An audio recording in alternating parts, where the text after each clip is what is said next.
මේ තියෙන්නේ අත්‍තරම ඔයාලට බිම්මල් වලින් පාන් කන්න හොඳ පේස්ට් එකක් හදාගන්න. සෑන්ඩ්විච් එකක් මොඩල් එකේ පේස්ට් එකක් හදාගන්න පුළුවන් ක්‍රමවේදයක්. බිම්මල් පිරිසුදු කරලා හොඳින් සෝදලා සිහින්ව ඉරාගෙන මේ විදියට ස්ටීමර් එකට දාලා වාෂ්පෙන් හොඳින් තම්බා ගන්නවා. තම්බාගෙන ඊට පස්සේ මේක මිරිකලා අරගෙන ග්‍රයින්ඩර් එකකට දාලා එහෙම නැත්නම් බ්ලෙන්ඩර් එකකට දාලා හොඳට බ්ලෙන්ඩ් කරගන්නවා.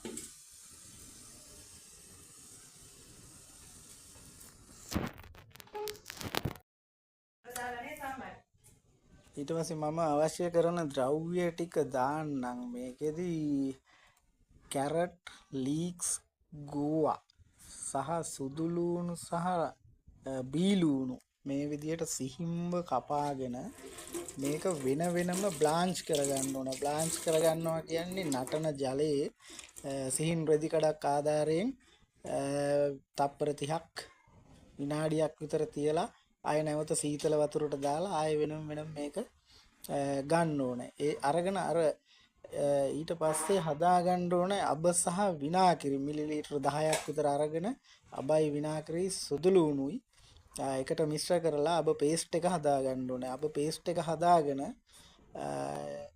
ඊට පස්සේ අර බිම්මල් වලින් අපි හදාගත්තු ග්‍රයින්ඩ් කරලා ගත්තු පේස්ට් එකට මේවා එකින් එක දාලා මාගරින් ග්‍රෑම් 100ක් දාලා බිම්මල් ග්‍රෑම් 200කට තමයි මම මේ වැඩේ මේ කරන්නේ. ඊට පස්සේ මාගරින් ග්‍රෑම් 200ක් දාලා කලවම් කරලා මේක පේස්ට් එකක් විදිහට යූස් කරන්න පුළුවන් මේ කෑම වේල සඳහා.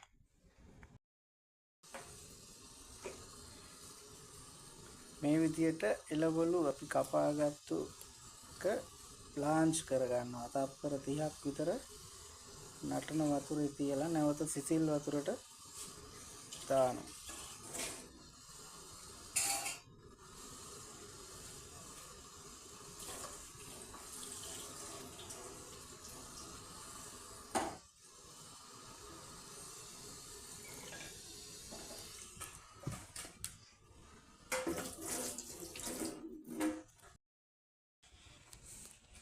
මේ තියෙන්නේ බ්ලෙන්ඩ් කරලා හදාගත්තු බිම්මල් පේස්ට් එක. ඊට පස්සේ මේ මාගරින් ග්‍රෑම් 100 ඊට පස්සේ මේ තියෙන්නේ බ්ලාන්ච් කරලා හදාගත්තු කැරට් එකයි ලීක්ස් එකයි ගෝවා එකයි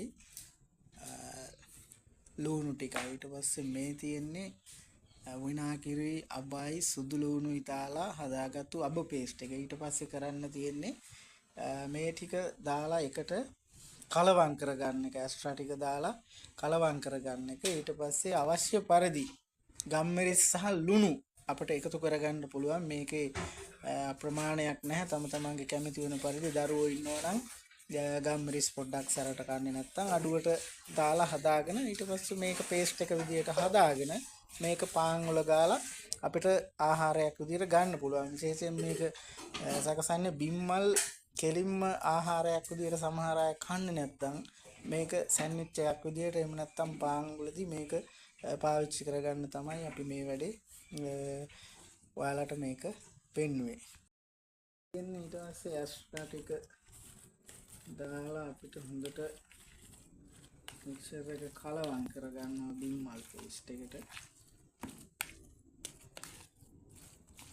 බිම්මල් හොඳට කුඩු වෙන්න බ්ලෙන්ඩ් කරගන්න ඕනේ. එතකොට තමයි මේක හරියට සෙට් වෙන්නේ.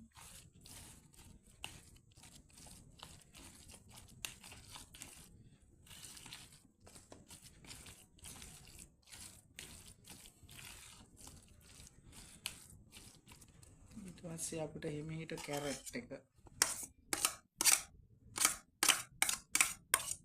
එකතු කරගන්න පුළුවන්. මේක වෙන වෙනම මේ බ්ලාන්ච් කරගන්න කිව්වේ ඇත්තට මේක මේ ඔක්කොම එකට දාලා බ්ලාන්ච් කරොත් මේක කලර් එක පොඩ්ඩක් එළවලු වල වෙනස් වෙන්න පුළුවන්. ඒ නිසා දැන් මේකේ මේ කලර් එකක් යම් ප්‍රමාණයකට හිටිනවා වෙන වෙනම බ්ලාන්ච් කරගත්තාම.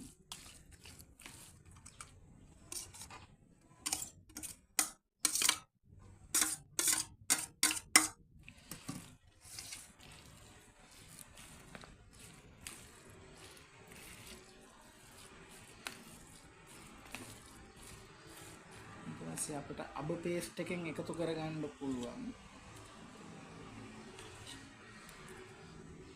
අවශ්‍ය පරිදි ගම්මිරිස් ස්වල්පයක්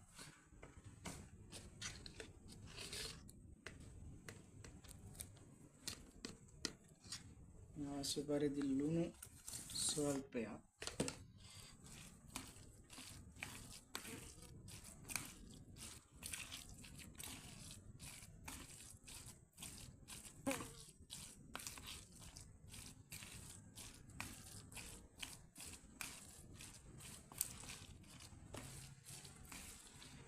විදියට කලවම් කරලා අපිට මේක හදාගෙන පාන් වල දාලා ආහාරයට ගන්න පුළුවන්.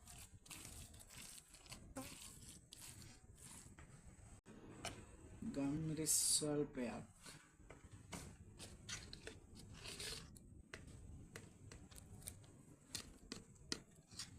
අවශ්‍ය පරිදි ලුණු ස්වල්පයක්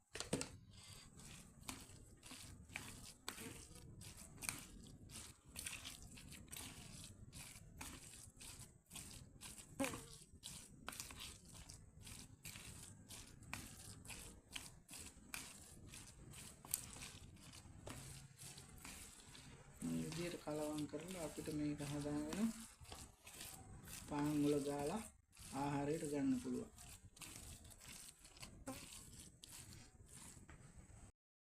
ඊට තියෙන්නේ අපි හදාගත්තු පේස්ට් එක මේ විදියට දරුවන්ට හරි ගෙදර රාත්‍රී ආහාර වේලකට හරි උදේ ආහාර වේලකට තේ දැන් සංග්‍රහයකට හරි ගන්න මේ විදිහට පාන් එකේ ගාගෙන